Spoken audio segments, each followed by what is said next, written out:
सबसे पहले आपको आप सभी जानते हैं थोड़ा सा दूर कि हमारे माननीय विधानसभा के अध्यक्ष जी प्रणामी जी की धर्मपत्नी का कुछ दिन पहले देहांत हुआ था, तो उनके परिजनों से मिलने और सांत्वना देने और अपना शोक प्रकट करने के लिए आज मैं यहाँ अजमेर आया हूँ।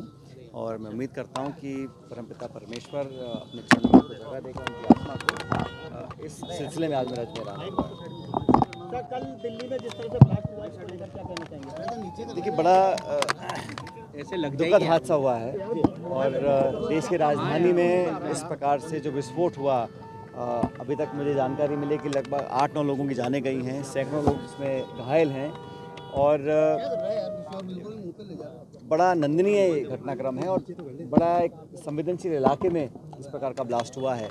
तो इसकी तो बहुत गंभीरता से तफ्तीश होनी चाहिए और जो भी इसके पीछे है, कोई व्यक्ति या संगठन जो भी है, उस पर सख्त कार्रवाई करने का काम सरकार को करना चाहिए।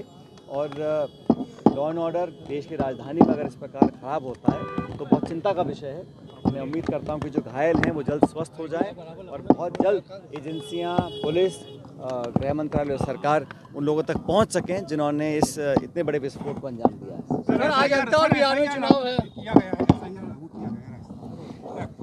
देखिए, SIR का जहाँ तक मसला है, ये समूचा विपक्ष, इंडिया अलायंस के तमाम जो हमारे गठबंधन के साथी हैं, कांग्रेस पार्टी के नेता प्रतिपक्ष राहुल गांधी जी, हम सब कई बार कह चुके हैं कि देश में या प्रदेश में जब भी SIR हो वो पारदर्शी तरीके से हो, जल्दबाजी में ना हो, दबाव में ना हो। जो वोट के अधिकार से वंचित अगर कोई रह जाता है तो वो सीधा सीधा लोकतंत्र पर आक्रमण है। हम चाहते हैं जो नागरिक है और जो वोट देने का अधिकार रखता है उसका वोटों से नाम, लिस्ट से नाम ना कटे। वोटर लिस्ट पार्टी से शेयर किया जाने चाहिए और जो कागज पत्री प्रमाण जो भी चाहिए निर्वाचन आयोग को, वो समय सीमा इतनी रखें ताकि पर्याप्त समय में लोग अपना साबित कर पाएँ कि वो उस वोटर लिस्ट में हैं।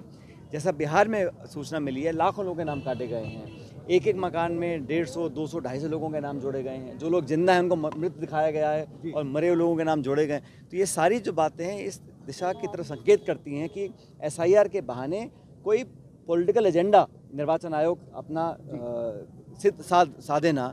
और इसलिए हम चाहते हैं कि राजस्थान में भी अगर हो रहा है, हम लोग बहुत जल्द कल इस पर चर्चा भी करेंगे, कैसे हम संगठन के माध्यम से वोटर लिस्ट की जांच कर सकें और बिना वजह लोगों के नाम काटने का जो काम कर रहे हैं। क्योंकि आप देखिए, बंगाल हो, तमिलनाडु हो, हर राज्य में SIR की प्रणाली, प्रक्रिया और करने की मंशा पर लोग सवाल उठा रहे हैं। निर्वाचन आयोग इस देश का एक ऐसी संस्था है जहां पर लोगों की आस्था टिकी हुई है और अगर चुनावों में वोटर लिस्ट शेयर नहीं की जाएगी, CCTV कैमरा की जो फुटेज है पोलिंग दिन की, वो बेवजह 45 दिन में नष्ट करा जाएगा।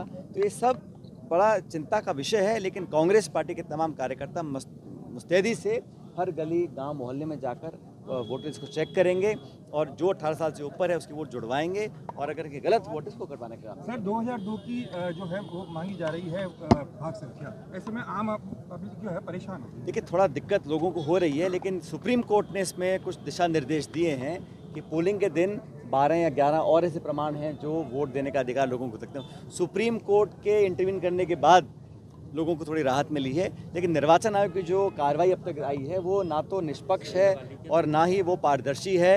राहुल गांधी जी ने प्रेस कॉन्फ्रेंस कर देश के सामने तमाम आंकड़े दिए। 25 लाख वोटों का हेर फेर हरियाणा में किया गया, ये प्रमाण के साथ राहुल जी ने देश को दिखाया। अभी तक निर्वाचन आयोग ने कोई कमेटी बनाई नहीं, कोई जाँच करी नहीं। इसलिए वोटों की जो चोरी का बात हम लोग करते हैं वो एविडेंस के साथ राहुल जी ने जनता को दिखाए हैं। दुर्भाग्यवश निर्वाचन आयोग ने अभी तक कोई कार्रवाई नहीं करी उसके ऊपर। अंतर चुनाव हुए हैं आज तक। मैं चाहता हूं कि अच्छे शांतिप्रिय माहौल में ये चुनाव संपन्न हो। और ये चुनाव क्यों हो रहे हैं हम अच्छी तरह जानते हैं। भाजपा के विधायक को न्यायालय ने अयोग्य घोषित किया, इसी वजह से चुनाव वहाँ पर हो रहा है। लेकिन हमारा कैंपेन, हमारे पूरे प्रयास पूरी पार्टी के बहुत अच्छे रहे। मैं खुद अंता में गया हूं, हमने प्रचार भी किया है और मुझे पूरा विश्वास है कि हमारी पार्टी को वहां विजय मिलेगी। सर, राजस्थान में 1 स्टेट 1 इलेक्शन होने जा रहे हैं, क्या कहना? इस पर अभी कोई चर्चाएं हो रही हैं, लेकिन अभी तक इस पर कोई आधिकारिक कोई लोगों ने टिप्पणी नहीं करी है। लेकिन सरकार जो भी करती है, मुझे लगता है कि जनता और पॉलिटिकल पार्टीज को कॉन्फिडेंस में लेके करना चाहिए। बिहार में विस्तार हुआ है मंत्रिमंडल का, राजस्थान में विस्तार नहीं हो पा रहा है। यहाँ तो पता ही नहीं चल रहा ना हो क्या रहा है। यहाँ कौन तो सरकार चला रहा है, अभी चीफ सेक्रेटरी को बदला गया है, पहली बार बहुत दिनों बाद देखा है हमने ऐसा हुआ है। तो यहाँ जो अंतर्द्वंद है अफसरशाही का, पॉलिटिकल लोगों का, पार्टी के अंदर जो खिंचाव है, इतने सारे सत्ता के केंद्र बने हुए हैं, 2 साल में जनता को पूरी तरह निराश इस सरकार ने किया है। ग्रामीण क्षेत्रों में सारे निर्माण और विकास के काम ठप पड़े हैं और ये सरकार सिर्फ अपना विज्ञापन और भाषण और भ्रम फैलाने में लगी हुई है। धरातल पर काम बिल्कुल नहीं हो रहे हैं। इसलिए यहाँ 2 साल में बहुत जल्दी सरकार ने अपना विश्वास खो दिया है। सर, बिहार इलेक्शन को लेकर क्या कहेंगे? बिहार में आज दूसरे चरण का मतदान हो रहा है। पहले चरण की जो रिपोर्ट हमारे पास आई है उसमें गठबंधन को अच्छी बढ़त मिली है और वहाँ पर बिहार के लोग बदलाव चाहते हैं। और आप समझ सकते हैं भाजपा और जेडीयू पहले साथ आए, फिर अलग हो गए, फिर साथ आए। अब आगे क्या होगा मुझे मालूम नहीं, लेकिन गठबंधन हमने लोकसभा चुनाव साथ लड़ा है और आरजेडी, कांग्रेस और माले और वीआईपी पार्टी हम सब मिलकर चुनाव लड़ रहे हैं। और आज के पोलिंग के बाद जब परिणाम आएंगे 14 को, मुझे पूरा विश्वास है कि जो बदलाव जनता चाहती है वो होगा और हमारी महागठबंधन की स्पष्ट बहुमत की सरकार बनेगी। दिल्ली के अंदर साथ नजर आए हैं इलेक्शन में, क्या लगता है? अब मुझे भाई उनकी पार्टी है, वहाँ कौन प्रचार करता है, कैसे प्रचार करता है, कितने मन से करता है, ये आप उनसे पूछिए।